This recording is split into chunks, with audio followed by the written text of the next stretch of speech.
आज का टॉपिक है critical velocity and Reynold number, क्रांतिक वेग तथा रेनॉल्ड संख्या। रेनॉल्ड संख्या का मापन यह ज्ञात करने के लिए होता है कि जो लिक्विड या फ्लूइड फ्लो कर रहा है वो स्ट्रीमलाइंड स्टेडी फ्लो है या नहीं है, धारा रेखीय प्रवाह है या नहीं है। तो क्रिटिकल वेलोसिटी क्या हुई? अधिकतम वेग जिसके नीचे फ्लूइड स्ट्रीमलाइन फ्लो करता है उसे क्रिटिकल वेलोसिटी कहते हैं। तो क्रिटिकल वेलोसिटी का वैल्यू वी ये माना रो की पावर एक्स के प्रोपोर्शन में है, ईटा पे डिपेंड कर रही है और ट्यूब की रेडियस आर पे डिपेंड कर रही है।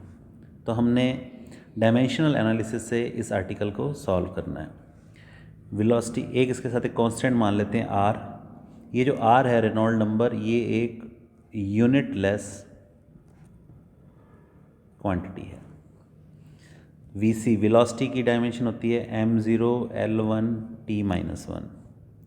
आर यूनिट लेस है, इसको छोड़ दो। रो की डायमेंशन m1 l-3 t की पावर 0 इसकी पावर x।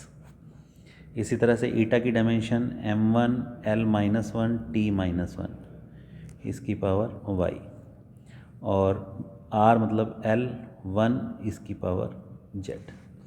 तो ये डायमेंशनल एनालिसिस से अगर हम सॉल्व करें तो वी का मान हमारे पास आएगा r ईटा रो की पावर -1 r की पावर -1। तो r को अगर हम डिफ़ाइन करें, यदि r की वैल्यू 2000 से कम है तो स्ट्रीमलाइन फ्लो होगा, या स्टेडी फ्लो होगा। हिंदी में बोलें तो इसे धारा रेखीय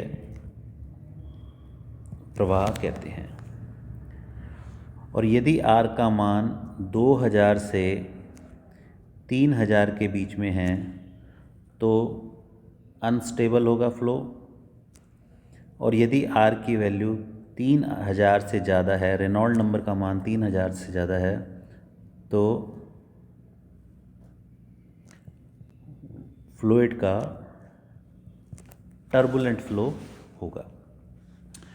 तो क्रिटिकल वेलोसिटी क्या होती है? क्रिटिकल वेलोसिटी वह अधिकतम वेग है जिसके नीचे, उस वेग के नीचे जो लिक्विड या फ्लो होता है वो स्ट्रीमलाइन फ्लो करता है। अब वाटर का फ्लो स्ट्रीमलाइन है या टर्बुलेंट फ्लो है, उसको मेज़र करने के लिए हम एक नंबर डिफाइन किया जिसको हम बोलते हैं रेनॉल्ड नंबर। क्रिटिकल वेलोसिटी का मान ईटा रो और आर पे अगर एक्स वाई जेड की पावर में डिपेंड करे, इसको हम डायमेंशनल एनालिसिस से सॉल्व करेंगे। यहाँ पे रेनॉल्ड नंबर जो है एक यूनिट लेस क्वांटिटी है।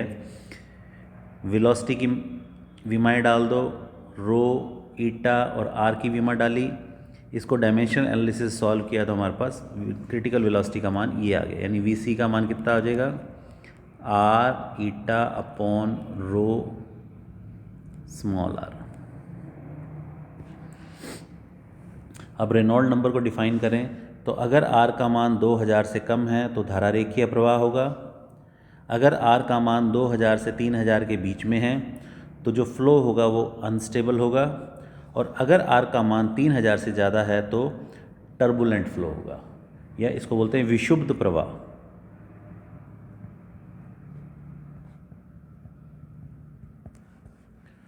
तो इन वैल्यूज़ के मेज़रमेंट से हम रेनॉल्ड नंबर को डिफ़ाइन कर सकते हैं और क्रिटिकल वेलोसिटी को डिफ़ाइन कर सकते हैं कि वह वेग जिससे अधिक वेग होने पर किसी भी फ्लूइड का वह धारा रेखीय प्रवाह न रहकर टर्बुलेंट फ्लो के अंदर कन्वर्ट हो जाता है।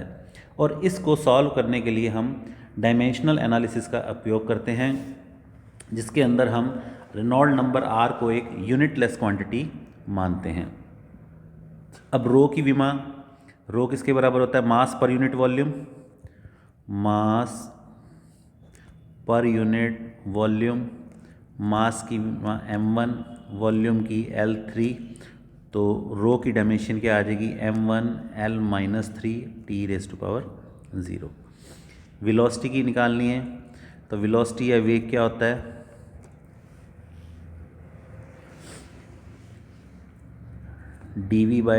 dx/dt के बराबर होता है, या तो ये L1 में T1, तो इसकी विमा आ जाएगी m0l1t-1।